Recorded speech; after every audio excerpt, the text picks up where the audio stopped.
नमस्कार, सच को Hindi news bulletin में आपका स्वागत है। आइए नजर डालते हैं देश और दुनिया की 10 बड़ी खबरों पर।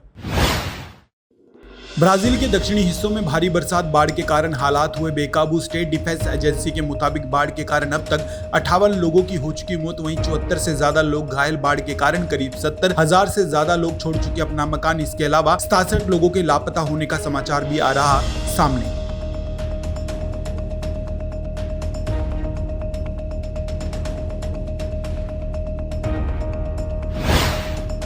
दिल्ली एनसीआर के बाद अब अहमदाबाद के 9 स्कूलों को बम से उड़ाने की मिली धमकी। इसके बाद विद्यार्थियों और अभिभावकों में मची दहशत। ईमेल मिलने के बाद पुलिस अधिकारियों की टीमें मौके पर पहुंची। हालांकि जांच में कुछ भी आपत्तिजनक नहीं मिला। बता दें कि हाल ही में रूसी सर्वर से दिल्ली के 100 स्कूलों को भी मिली थी बम से उड़ाने की धमकी।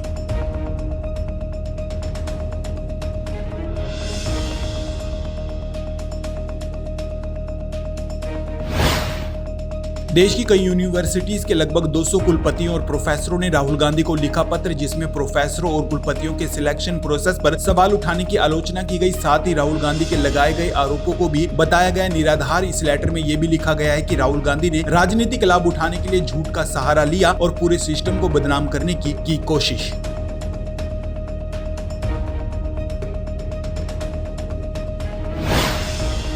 लोकसभा चुनाव के बीच रांची में ईडी की बड़ी कार्रवाई। ईडी ने यहां 9 ठिकानों पर की छापेमारी। इनमें से इंजीनियर और नेताओं के घर शामिल। झारखंड सरकार के ग्रामीण विकास मंत्री आलमगीर के निजी सचिव संजीव लाल के नौकर के घर से 25 करोड़ से ज्यादा का कैश हुआ बरामद। बड़े बड़े बैगों में रखा गया था ये कैश।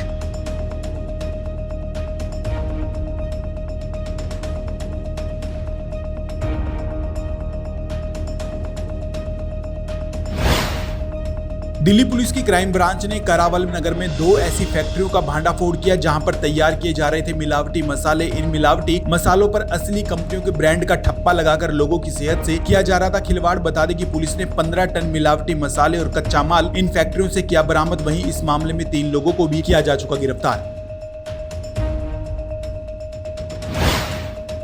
हरियाणा के करनाल से कांग्रेस के लोकसभा उम्मीदवार दिव्यांशु बुद्धिराजा गुरुग्राम कोर्ट में हुए पेश। यहां बुद्धिराजा पर खेड़की दौलत टोल प्लाजा पर टायर जलाने और प्रदर्शन करने के लगे थे आरोप, जिसके बाद पुलिस ने दिव्यांशु समेत 5 कांग्रेस युवा नेताओं पर दर्ज की थी एफआईआर। इस मामले में कोर्ट ने बुद्धिराजा को 50,000 पर दी जमानत।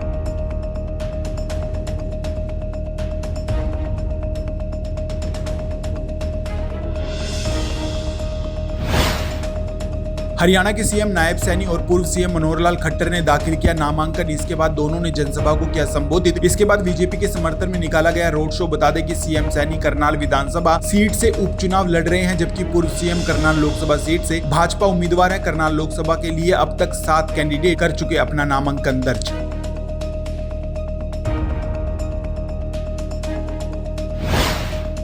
हरियाणा में भिवानी महेंद्रगढ़ लोकसभा सीट से कांग्रेस उम्मीदवार रावदान सिंह की बड़ी चुनावी मुश्किलें। लोहारू में कांग्रेस कार्यालय उद्घाटन के कार्यक्रम में रावदान के सामने ही उनके कार्यकर्ता भिड़े। इसका एक वीडियो भी सोशल मीडिया पर हो रहा है वायरल, जिसमें कांग्रेसी जमकर कर रहे हंगामा। इस दौरान रावदान सिंह कार्यकर्ताओं के बीच फंसे नजर आए। कुछ कार्यकर्ता उन्हें बचाकर बाहर निकालने की कर रहे कोशिश। लोकसभा चुनाव में आम आदमी पार्टी के उम्मीदवारों की चुनावी कैंपेन को धार देने और उनका आधार मजबूत करने के लिए अब आप सुप्रीमो अरविंद केजरीवाल की पत्नी सुनीता केजरीवाल संभालेंगी कमान। व पंजाब के 3 लोकसभा हलकों में करेंगी रैलियां। इसमें लुधियाना, जलंधर और अमृतसर शामिल।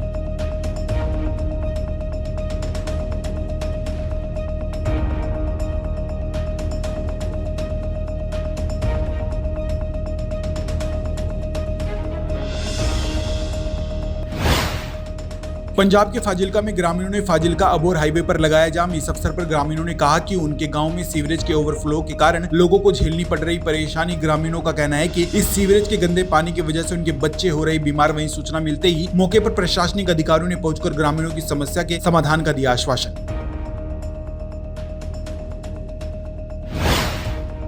सच को हिंदी न्यूज बुलेटिन में इतना ही। देश और दुनिया की तमाम बड़ी खबरों से जुड़े रहने के लिए देखते रहिए सच को हिंदी चैनल।